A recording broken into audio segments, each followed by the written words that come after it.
Olá, este é um episódio do programa educacional do CDT, Centro de Doenças Tromboembólicas do Hemocentro da Unicamp, e da SBTH, Sociedade Brasileira de Trombose e Hemostasia.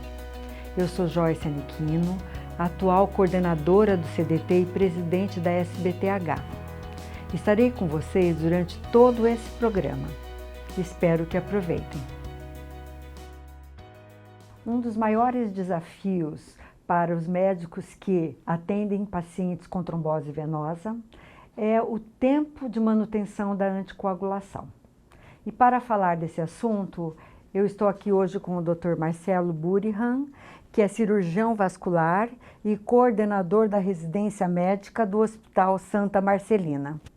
Boa tarde, professor. Tudo bem? Boa tarde, professora Joyce. Como vai? Tudo bem? Obrigado pela participação que a senhora me concedeu aqui nesse evento hoje. Então, a primeira questão é: existem alguns parâmetros que norteiam a definição do tempo de anticoagulação após uma trombose venosa?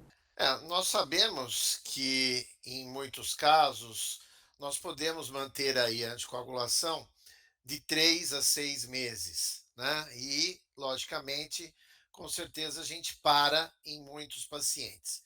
Em outros, a gente acaba mantendo uma anticoagulação perena, né? Naqueles casos onde a gente tem a certeza absoluta de que haja aí uma condição trombótica mais importante. Mas existem aqueles que a gente fica sempre no meio do caminho, né, na dúvida, aonde nenhum desses grupos acabam se encaixando, e apesar de existirem fatores, scores, onde a gente pode ter aí uma predição, isso acaba sendo muito dificultoso a gente, nesses casos, manter ou tirar a anticoagulação. Então, sempre há uma dúvida nesses pacientes, né? É lógico que trombofilias hereditárias, histórico familiar, outros fatores de risco que não são modificáveis, aí a gente acaba tendo sempre uma grande preocupação em tirar ou manter, né, essa anticoagulação. Tá certo. Uma outra questão é: existe diferença no tempo de anticoagulação de um paciente que tem uma trombose venosa proximal ou distal? Sim, né, a gente tem aí eh, uma certa determinação em fazer com que a anticoagulação permaneça por um período de 3 meses naqueles pacientes que tenham trombose de veias tibiais, de veias fibulares, de veias gastrocnêmias, de veias soliares, né? Aonde o risco de embolia é menor, né? E a gente acaba mantendo por um período maior de 6 meses os pacientes com trombose proximal, femoropoplítea, poplítea isolada ou ilíaco-femoral, né? A gente sabe que algumas pessoas se baseiam no dedímero para interromper essa anticoagulação, mas é um detalhe muito frágil, né? Aí pede dedímero, o dedímero vem baixo, para a anticoagulação, vem alto, mantém a anticoagulação, mas isso é um detalhe que não se tem ainda uma valorização e uma normatização para que isso seja. Outros casos, a gente acaba utilizando o Doppler na observação daquele fluxo ou daquela recanalização dentro da veia, que também não é um parâmetro, né, validado. Mas a gente acaba tendendo para as anticoagulações de 3 meses para os pacientes com trombose distal e 6 meses com pacientes com trombose proximal, e um ano, né, para a embolia pulmonar naqueles casos de TEP. É lógico que existem estudos que acabam demonstrando a necessidade de extensão da anticoagulação para os pacientes com uma trombose mais extensa, né? Por exemplo, o estudo Einstein Extension, onde se comparou a manutenção da anticoagulação por um período maior com a rivaroxabana em comparação com o placebo, né? E, e isso demonstrou que naqueles pacientes com placebo houve uma chance de quase 9% de recorrência de trombose, né?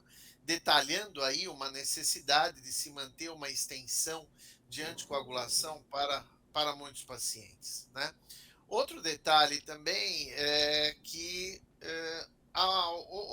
houve outros estudos, né? Por exemplo, o Amplify Station, o Resonate Station, que também compararam essa anticoagulação estendida nos pacientes com trombose em comparação com os pacientes utilizando. Então, o Amplify foi dado nos pacientes, foi feita a pixabana, né?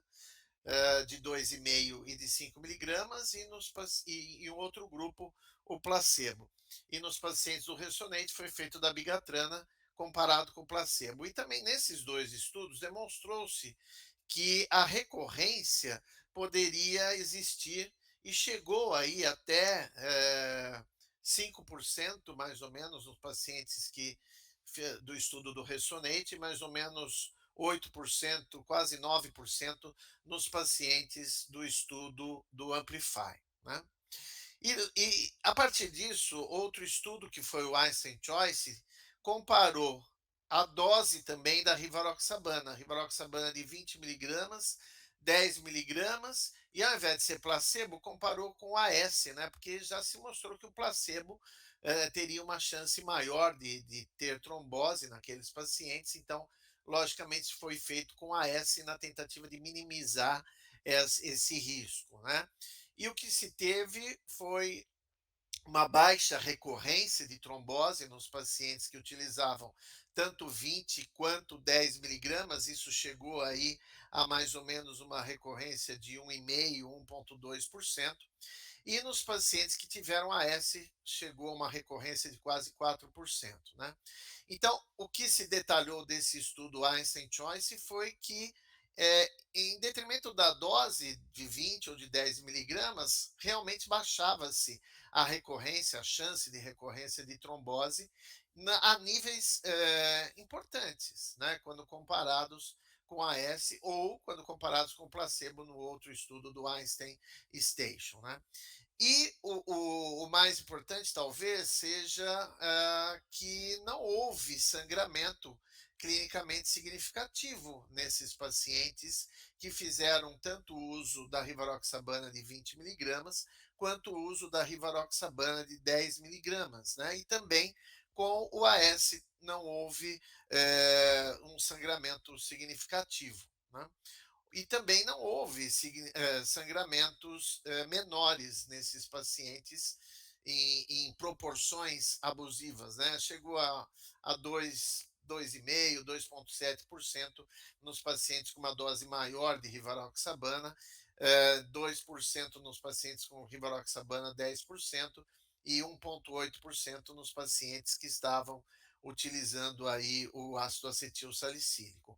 Então, esses estudos trazem para nós uma amostragem às vezes, da necessidade de se estender o tratamento por um período até maior do que esse tratamento convencional de 3 a 6 meses que a gente acaba fazendo na maioria dos nossos pacientes que têm trombose venosa de membros inferiores.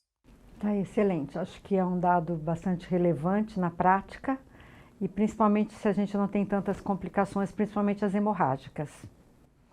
Exatamente. Então, é uma. Eu acho que estudos novos devem vir para mostrar justamente quando parar, né? Em que casos parar, porque os scores ainda são muito fragilizados. Se a gente pensar numa trombose não provocada, é uma coisa, né? Mas se a gente pensar em tromboses provocadas com fatores de risco transitórios maiores, né, talvez a gente tenha realmente essa necessidade de manter essa anticoagulação por um período, às vezes até perene, né? Uhum, Hoje em dia se discute muito o chamado perene. isso Então, mesmo. também há uma outra controvérsia aí, né? Uhum. Mas, por exemplo, naqueles pacientes com fatores que são tromboses provocadas, com fatores de risco persistentes, né? Por exemplo, câncer ativo, não temos chance, né? Talvez não tenhamos escolha, tenhamos que fazer uma anticoagulação durante toda essa atividade do câncer para esses pacientes que tiveram trombose. Então, daria até para a gente tentar separar esses pacientes nesses grupos de trombose não provocada, provocada por fator de risco persistente ou provocada por fator de risco transitório, que talvez seja aí um ponto, um aspecto não validado ainda, né, que talvez seja importante na manutenção ou na cessação da anticoagulação. Excelente. E uma última questão é quanto a pacientes que tenham colocado um filtro de veia cava, que seja também persistente, se esses pacientes obrigatoriamente necessitam manter a anticoagulação ou não. Então, normalmente esses pacientes colocam filtro por trombose venosa aguda e impossibilidade de anticoagulação, na maioria das vezes momentânea, né? Uma neurocirurgia, uma cirurgia ocular ou algum sangramento na vigência da anticoagulação. E quando se tem a possibilidade de voltar à anticoagulação, por exemplo, no paciente da neurocirurgia, né, depois de um mês, aí é necessário que esses pacientes sejam anticoagulados. Nós não temos aí nenhum guideline que fala que eles devam ser anticoagulados perene, mas nós temos que lembrar que o filtro é por si só um fator de risco importante para a trombose, principalmente da veia cava, né? Quantas tromboses com filtro que nós já pegamos que não estavam anticoaguladas e que deveriam estar anticoaguladas para evitar justamente a trombose de cava, né? E não pode esquecer também que a própria inserção do filtro, os locais de inserção do filtro também são locais factíveis de trombose, veia femoral ou veia jugular. Então, a meu ver, fugindo aí de guidelines, esses pacientes que têm filtros permanentes, né, e que não podem ser retirados ou que são os próprios filtros permanentes, devem manter a anticoagulação durante a vigência do filtro. Se esse filtro for aquele filtro opcional que pode ser retirado, ótimo, depois dos 6 meses ou depois de um ano que houve aí o tratamento da trombose ou da embolia, se retira o filtro e pronto, se cessa a anticoagulação. Mas se ele mantém o fator trombótico, que é o metal dentro da veia, um baixo fluxo dentro dessa veia, há necessidade de anticoagulação para esses pacientes. E o que a gente observa é que poucos utilizam anticoagulação na presença do filtro. Excelente, Dr. Marcelo. Agradeço muito por podermos ter discutido um tema tão importante que impacta na vida dos pacientes, uma vez que aqueles que necessitassem de uma anticoagulação prolongada não assim o fizerem, podem ter uma grande complicação como a embolia de pulmão ou uma nova trombose. Muito obrigada. Se você gostou deste episódio, não deixe de compartilhar com seus colegas. Outros episódios estão disponíveis no site do CDT e da SBTH. Aproveitem!